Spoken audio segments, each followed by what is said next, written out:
start with something that Buzz touched on. Nutrition starts before the race. So the days leading up to the race, you want to be thinking about hydration and your glycogen stores. So you can train hungry, you can end a race kind of hungry, but before a race, you want to be topped off because that's what you're using in the race is your glycogen stores. So make sure you're carving up the days before, make sure you're not hungry, make sure you're hydrated. And then the other aspect is that of your last meal before a race usually happens an hour and a half to 2 hours before. You want to eat a normal breakfast. Don't do anything different. So I typically like to think about protein, carb content, water content, and fat content of my breakfast. So the fat kind of helps me stay satiated before the race. And then carb content, obviously that glycogen store thing. And water content is super important because you want to make sure that your body is not working extra hard to stay hydrated before a race. So a lot of breakfast foods like toast or bagels or granola bars, pretty typical to eat. And you would think that that's no different than, like what I like to eat is cooked carbs, something that's been cooked with water like oatmeal or rice. The reason these two things are different is because water passes through your body a lot faster than like a dehydrated food, but your body needs that moisture to break down food.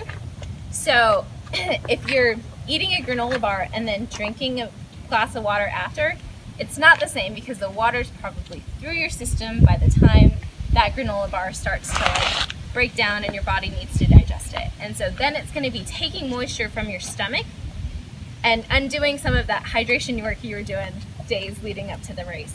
So just be thinking about things like that when you're eating breakfast before a race. I like to top off about 30 minutes before just to make sure I'm ready, fueled, hydrated to go. That's usually just like a portable oatmeal bar or something like that. But this is all general information. If it doesn't work for you, that's fine. Figure out what works for you and just do that, practice that. Yeah, do that. For races shorter than 2 hours, you probably just need to focus on hydration and electrolytes. So that's, what Buzz was saying about 1 fluid ounce per mile, Gatorade, Scratch, whatever works for your stomach, whatever works for your hydration needs. Some people are saltier than others. So figure that out when you're training. Make sure you're hydrating while you're training so you know what works for you in the race. I say that, 2 hours is a good benchmark, but for me, hour and a half max is what I can do without food. Like Tony can do a sprint with no food and do awesome. I can do a sprint. Granted, it takes me longer because I'm slower, but I need about 200 calories on the bike just to get through that run without being super hungry. And you don't want to be hungry on the run because then all you're thinking about is like, what? Like I need to find food instead of like focusing on like your pace, your heart rate, the race itself. Okay, so for races longer than 2 hours, food becomes like a really big deal. And this is something you need to practice in training and make sure your stomach isn't going to react poorly to the foods that you're taking in. Make sure you know when to fuel, because during a race, your adrenaline's going to be really high and you're going to be like, you know what? I don't need the food. It's going to take too long. I got to like increase my speed and like get the speed on the bike instead of fueling. And you're really going to regret that on the run. So a good rule of thumb is to like have a plan and stick to your plan.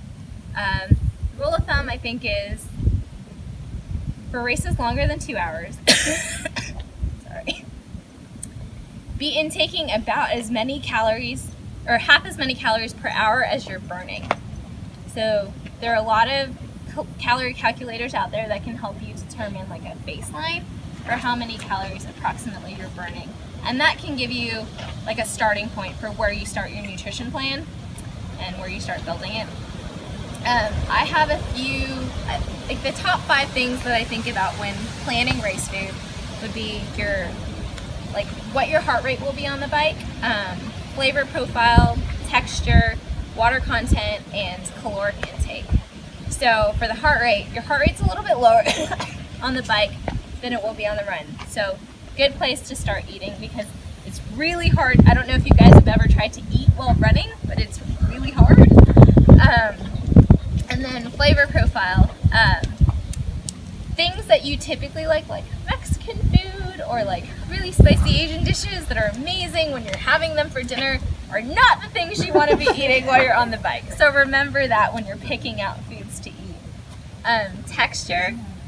Texture is something that's really important to me, because if I don't want to be eating it, I'm not going to eat it on the bike. Like if I'm not in the mood to eat it on the bike, I'm not going to eat it. So things like something that's really gritty or something that's really like gooey don't really work for me, because I feel like it coats my throat or it dries my throat out, and I tend to, like, even if I have it packed on the bike and it's on my plan to eat it, I won't do it because I'm like, oh, I'm breathing too hard, I'm going to choke on it. Or so think about those things and definitely train those things when you're on the bike, and do it before the race. Water content. This goes back to what I was talking about with digestion.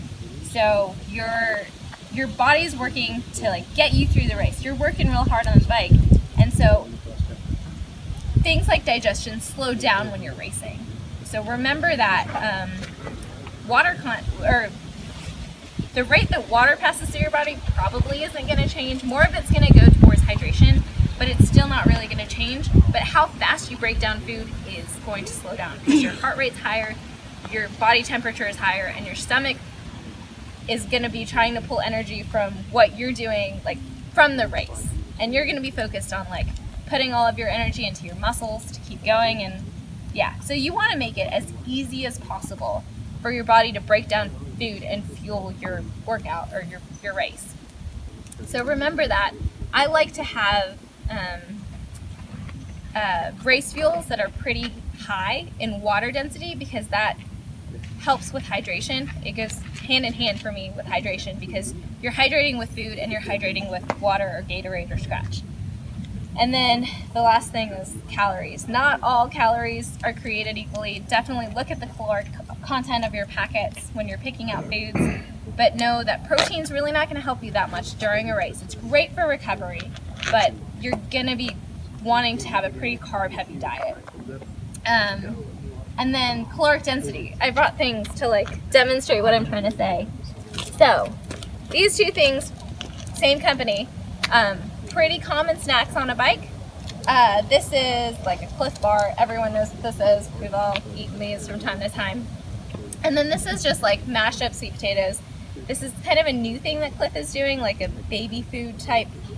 Like, I mean, it is, right? Yeah. Baby food packaged foods.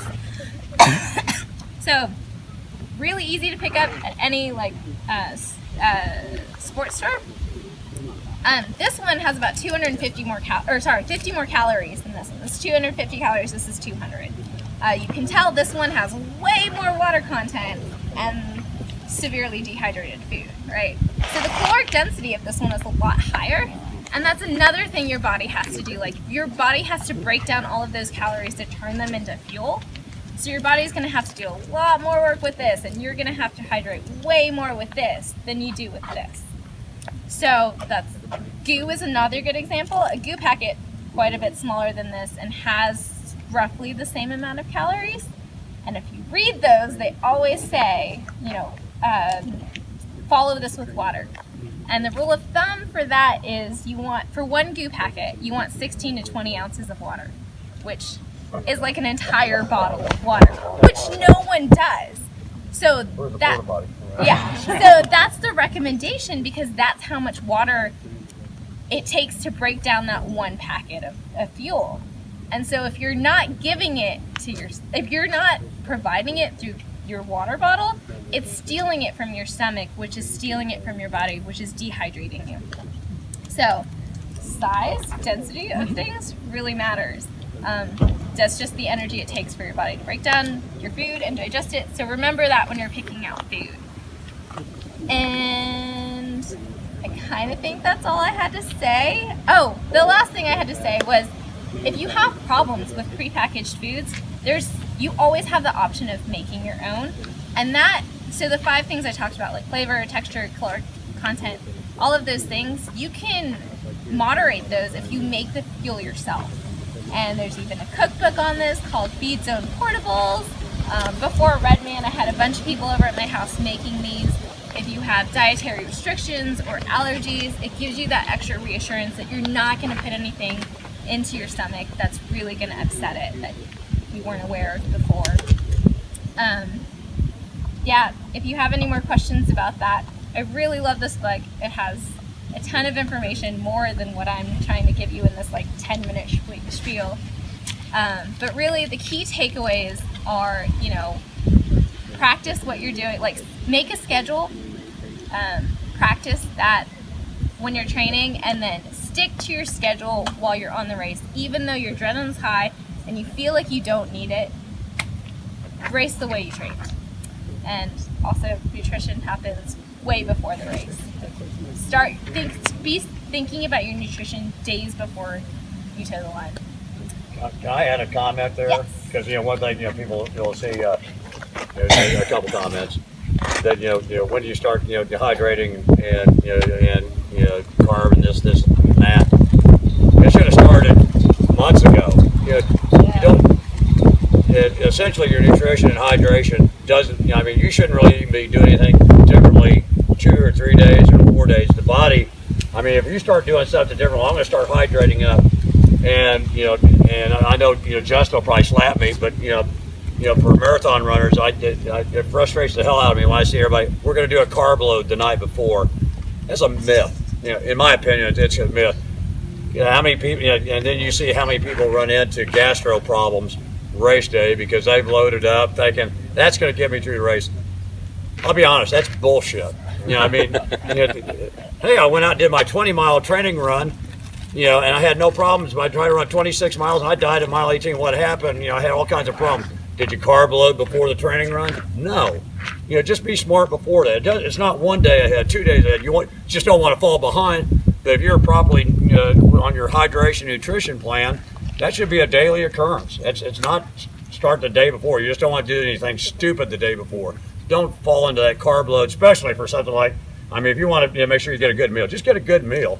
But what she was talking about there, that's a good formula, that half, of what you're burning calorie-wise. Typically, you're burning, 500-600. So that 250 to 300 calories per hour is probably what you're going to burn carb-wise, maybe pulling in maybe 65, 90 milligrams per hour of carbohydrates. And that'll keep your system. The protein, throw that out to the window. And of course, then again, I'm down in sugar, for calories as well. But it's what works for you. But don't do anything. I'll see people start overhydrating before the race. That's overhydrating. You're not going to top off the tank. You're going to overflow that tank, and then it's going to, the body's going to start doing things different. Come race day. So don't do anything different. All of this just does be not smart. apply just to races. Like all of this information should be for your workouts too. Like not just race day. Yeah. About the carb loading, you really don't want to go out and eat more than you usually eat, right? But the content is important. You don't go out there the race before have 72 ounces of steak. Because that's not, right? So that's not how it's going to work out. And then you don't want to have a big old salad because the next day where the salad's going to go, right? So you eat carb, but then you don't eat extra portion. Just eat your regular portion, right? And then with that's where you can get your glycogen and everything stored into your body. So just you normal start portion. thinking about how hard it will be for your body to break down the food, Right. and like how much you're stressing out your stomach days before the race, like days before a workout. Like you need to start thinking about caloric density or water content.